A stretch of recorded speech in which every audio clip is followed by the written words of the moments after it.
Hi and welcome to today's live chapter reading of Rookie Moves by Tarrah, courtesy of Itsy Bitsy Book Bits.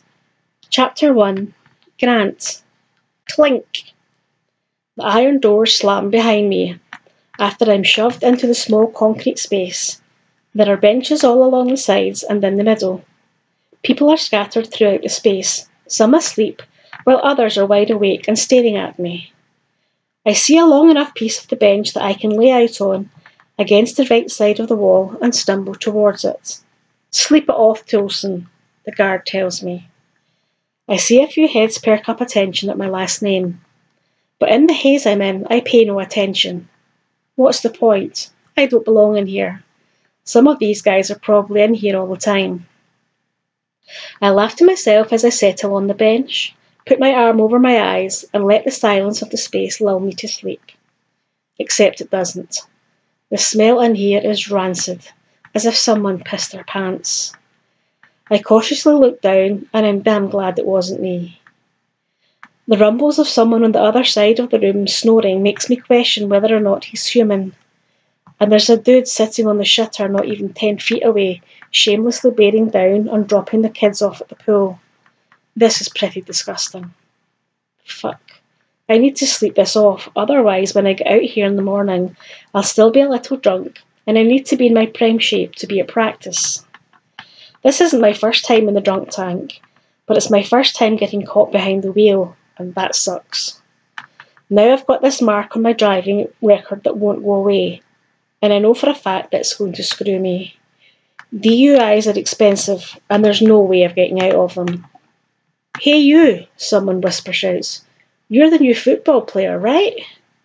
I know he's talking to me, but I don't want to interact with people right now. I'm in a shit mood. I'm surrounded by people that would likely have something shitty to say about the last game that we almost lost, and I just don't have the brain space to deal with it right now. Hey, you good to talk to us? Someone else asks a little louder.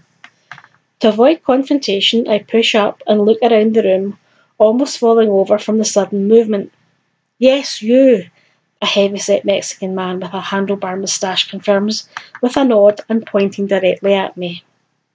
I sit up and scratch my jaw, searching my brain for any reminder from our PR team for how to answer this question. I've been in trouble enough in my short professional football career that you would think the words would come naturally for me. Must be the alcohol. You're that new rook for the Seahawks, right? The one the team paid a crap ton of money for? The same man asks. I nod my head. What, cat got your tongue? Speak up. Not so flashy now you're here behind bars with us, eh? Nah, sorry man, not myself. You get busted for driving in this condition, he asks. I did, I reply after clearing my throat. The man shakes his head. You got to be smarter than that, homie. I would think you would have your own personal driver and shit. Isn't that what all the celebrities do? Man, I'm no celebrity. I'm just a ball player who's been in magazines, on TV, and has his name on the back of jerseys in the gift shops. Homie, you are a damn celebrity, whether you like it or not. I look at him and see the team's emblem tatted on his left forearm. You a fan? I ask, angling my head towards him. I've been since even before you were born, kid. Cool. I nod, not really knowing what to say, but desperately wanting to not have to talk to this guy anymore. Hey, quiet in there! A guard sitting at a desk down the hallway shouts. No fraternising. Better sleep it off, homie. You guys got a game to win in a few days, the man says before putting his head in his hands. The space grows silent again, aside from the snores coming from the other detainees. I lay back down on the bench and place my arm over my eyes as sleep takes over me. I can't believe you got behind the wheel last night.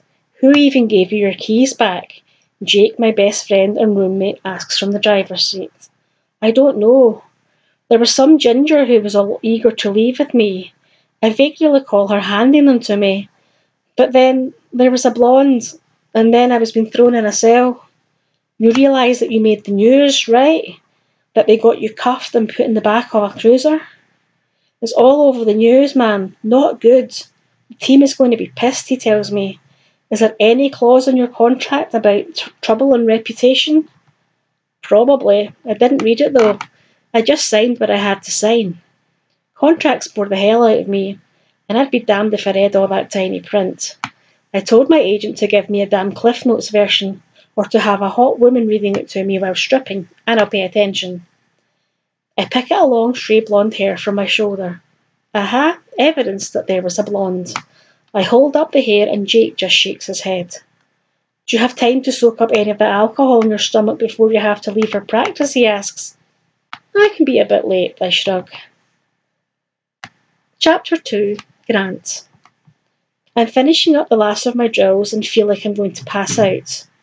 I close up my stance to keep my hips closed, and when the whistle is blown, I shuffle back and then move in the 45-degree break.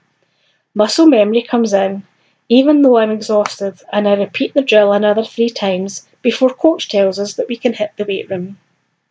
I would rather hit the showers, drink a gallon of water than hit my mattress. But rules are rules, and I still need to show the team that I'm one of them. Regardless of my stats and my ego, I'm still a rookie, and the other players don't forget to remind me. I fist my helmet and pull out my mouthguard before I pour Gatorade down my throat as I walk off the field. Hey, Rook, Will Montgomery hollers from 20 feet away, jogging in my direction. Sup, Will? I hear you got yourself in some trouble last night. Shit, I shake my head. You better watch out. Coach is inching to bench you, he says, stepping into stride with me as we walk through the tunnel to the weight room. Man, it was an accident. How was getting behind the wheel with a lick of alcohol and you an accident? I know I made a mistake, trust me. I will likely have a 10 grand price tag attached to that mistake. You better review your contract, make sure that you're good, Will warns. Next time call someone and get a ride. Don't do stupid shit that you could just avoid. He walks ahead of me into the weight room and moves around to the lockers. I toss my gear down next to my locker and turn as I put on my hand grips. Hey, Rook, you need to better your stance out there. I caught you stepping in the bucket. Kip Sutherland yells from one of the weight machines.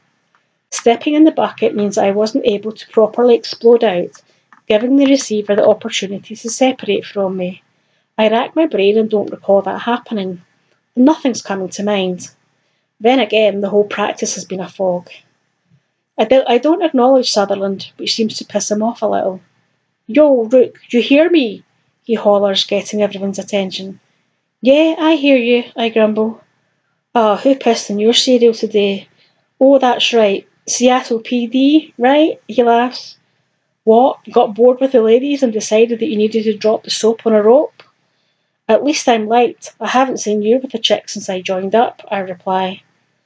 That's because I know how to keep my business private. You should probably look into doing that if you want to keep employed. Fellas, can we just get our work right on and quick? Talking about Toulson. You're talking about him like you got a crush on him.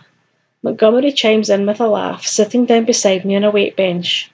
He stretches his arms, then lays back and plants his feet on the ground before lifting the bar. But it's easy to talk about him. He gives us such enough ammo to make it a hot topic, Sutherland adds. I see you watching me in the showers. You don't have to hide that you're in love with me. Montgomery's right, isn't he? I taunt him. You wish. You don't need to hide it, old man. I curl away at my hand. I'll let you look as much as you want. I'm not shy. A few snickers bake around the space, and I keep my face straight, waiting for a response. Instead, the weight room door opens and closes. All men in the room are silent, aside from grunts and the sound of the machines moving. I switch arms and lifts and bursts as I hear sneakers move around.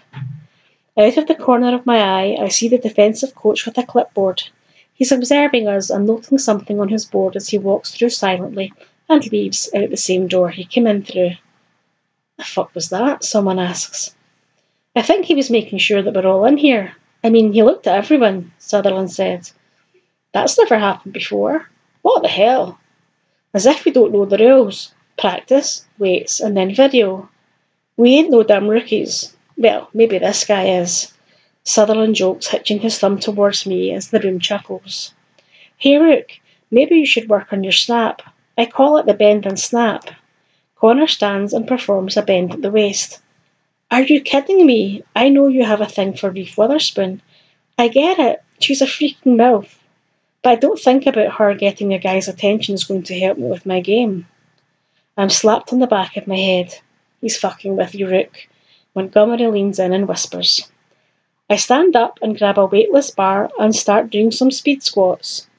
After the 20th rep, I stretch and return to the weight bench to do some flutter kicks. Everything that I do is in quick bursts. While I'm fast, I want to be faster. There's no excuse for slacking. And if what Sutherland said earlier is true, that I was stepping in the bucket, I can't let that happen. I need to hold on to my position and keep my hips narrow. The rest of the workout continues with less mocking of me, and then we're all in the game room watching tapes for Sunday's game. We break out between offensive and defensive lines and study more with our coaches. After what feels like the longest day ever, I'm showered and back in my truck heading home. Fuck, I powered through enough with a hangover and managed not to get yelled at by the coaches. I may not get in trouble for last night's mistake.